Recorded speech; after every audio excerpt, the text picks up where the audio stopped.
guys, so welcome to my first video. Today we're painting a cherub turned into a cat. And this is the first cherub that I turned into a cat. This is our cat Cookie. And as you see, the main body is still there. The wings are still there. I just added a tiny little hole under the spine to add a tail and little ears. And what I also did was adding a blob to the head to kind of shape it into a cat face. Here you see the original model. I also shaved down the legs with a scalpel a little bit to give them more of a cat-like leg.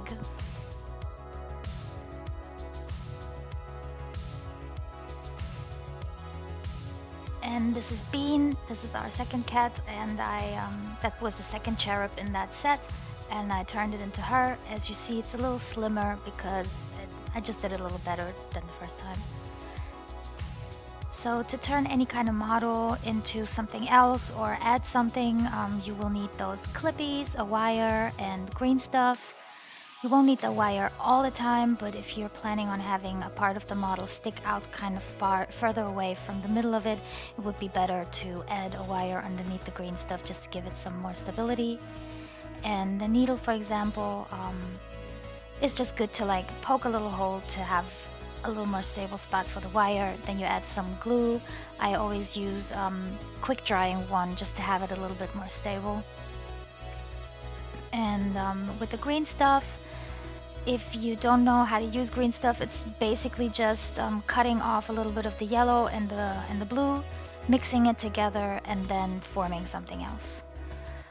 Okay, as you see, I showed you there that little thing that came out of that model. I cut that off, obviously, because for my end result, I didn't need it.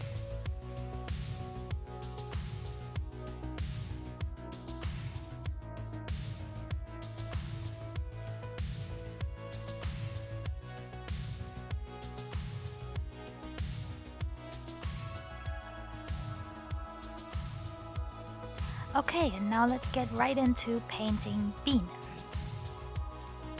So as you see here, I already added black, and I made her wings black because her coat is actually black on her upper part of the body. So I wanted to kind of mirror that. And now you see me working on her little face.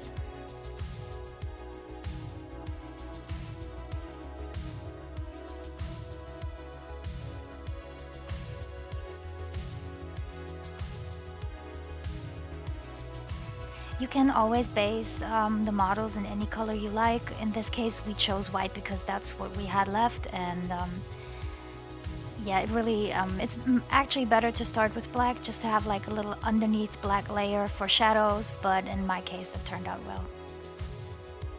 And here you see what she looks like so far.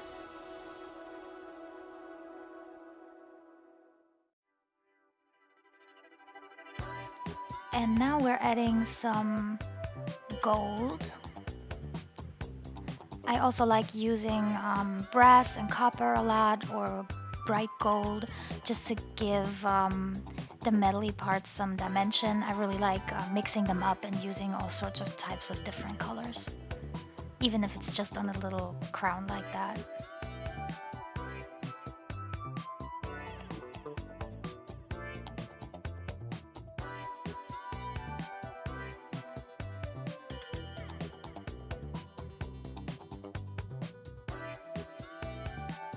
And as I went, I also decided to paint her spine gold, give it a little bit of a little bit of more dimension, some shadows with black, and just to catch the eye on the back a little bit.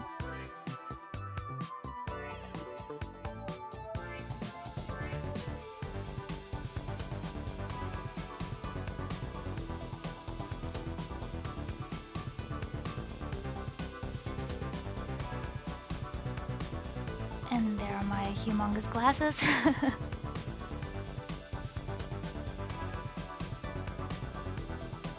As you see, I also added the eyes. They're a little bit more yellow, but you can obviously use any color you like. Later on, I decided to add some more green in them to have them stand out a little bit more. And now I'm using a little bit of bright gold just to give some more details to the crown.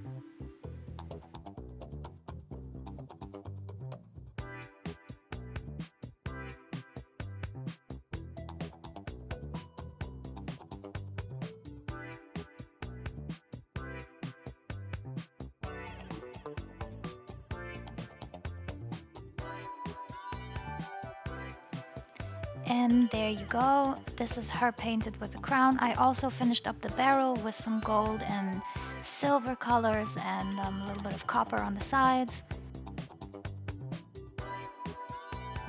And now we're going to work on that parchment. I used a leather brown here, and I really like to dilute that color a lot with water just to give it some sort of a wash, because I do not want the parchment to have the same opacity all over.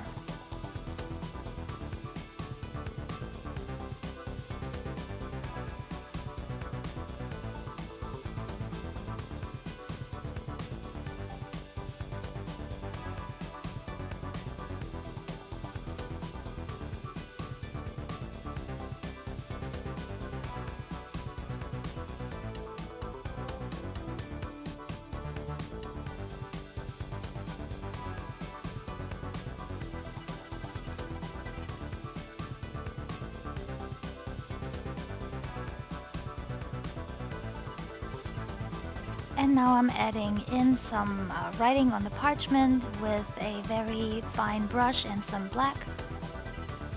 I do that on the front and the back side. I also added some golden spots just to have it a little bit more interesting looking. And there you go, this is the finished parchment. And now I'm gonna start painting the rocks. I used white and black because I do not have a gray already mixed, and I also like to give the rocks a little bit of a different shading. So when they're like very narrow next to each other, I like to put a little bit of a black in between, or graze the edges of the rocks with a lighter gray, for example, just to give it some more dimension. I feel it's really important to kind of try to make it as realistic as possible. I feel like this pulls the whole model in. This pulls the whole model together at the end.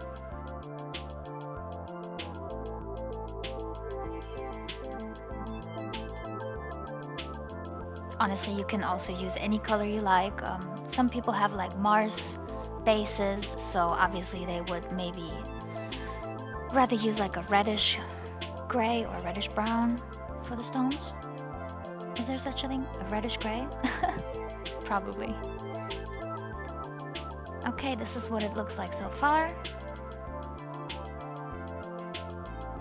So now in this step, I am adding the earth color to the base. I'm using a very flat brush for that, a wider flat brush, just to be able to smush it on there real good. This is an older color from Citadel that is unfortunately a little dry already, so the effect of cracking up is not that great anymore. So I figured out if I put a lot of color on there, it's going to crack up nicely, and it actually did, so that was a good decision. But yeah, as you see here, I'm just slopping that on without any rhyme or reason.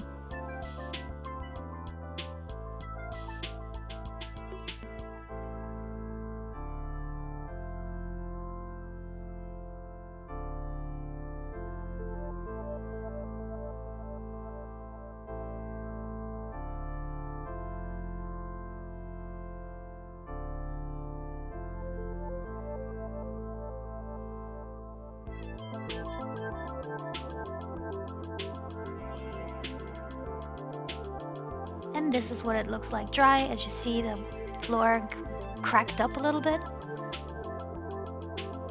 And now I'm going in, cleaning up the edges with some white, just to give it a little bit of shine on the white color, to make it a little brighter, because the white was actually not as bright as I wanted it to be.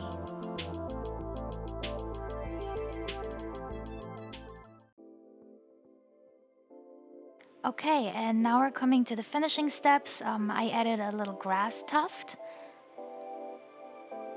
You can use those little tweezers just to have it a little bit easier. And I chose kind of a big grass tuft because I wanted most of the base to be covered in it.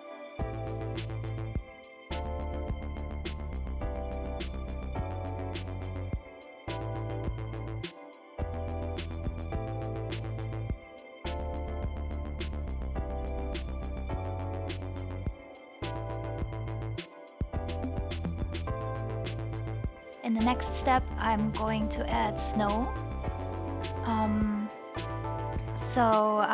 I did not add the mixing here because I actually kind of messed up the mixture and it turned out a little weird, but it was still okay to work with. You see me smushing it on here everywhere. I also like to put it a little bit on the grass just to have it look a little bit more natural. After that step, I went ahead and varnished the whole model with a matte varnish, spray varnish. And then I went ahead with a tiny little brush and a gloss varnish and added some gloss to the eyes, for example, and the nose area, just to give it a more of a realistic touch.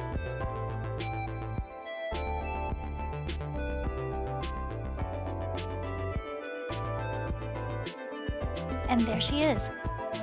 Also, I added a wash on the wings so they reflect a little bit more. I think it looks very nice. And yeah, okay, that was it. Thank you guys for watching. I hope you enjoyed it. See you next time. Bye.